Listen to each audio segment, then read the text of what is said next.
ойпырмай жап-жас болып алып не болды сонша шаршап? Сол ораза ұстаған бол, биыл әлсіреп жүрмін. Әй, не сонша әлсірейсің? Біз де аузымыз беріп кешке дейін жүреміз ғой. Сіз энергияны қайдан аласыз? Біреудің қаны ішіп алатын сияқтысыз ғой. Ой, жаным-ау, сендердің қандарыңда бір нәрсе бар ма ішетін? Энергияларың жоқ та ғой сендердің. Азанда сәресіне жақсылап тамақтану керек, витамин тола болып жүретін жеймін. Сен сәресіне не жедің? Құрма жедің ба? Сол тамақ, жұмыртқа, сорпа, анда-санда құрма жеймін.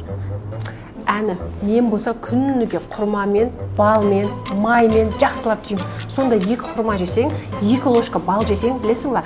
Кешкеге шейін тоқпен шоқ болып жүресің ғой. Құрма мен бал, олай біреу жей ма?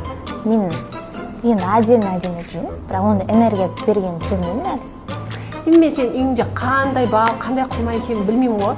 Мен өзім Energy Honey деген проверенный балым бар. Мен постоянно соны жеймін. Одан кейін сен айына 1 рет жеп қойсаң, ол, конечно, эффект бермейді. Күніге таңертең жеп жүрсең, ол саған күшті энергия береді. Ішінде қанша витаминдер бар, мынандай таблеткалар ішкенше, мен соны постоянно жеп жүремін. Содан постоянно энергичный болып жүремін. Energy Honey, соны берші маған, мен де алып жейінші. А то энергия мүлдем болмай жүр.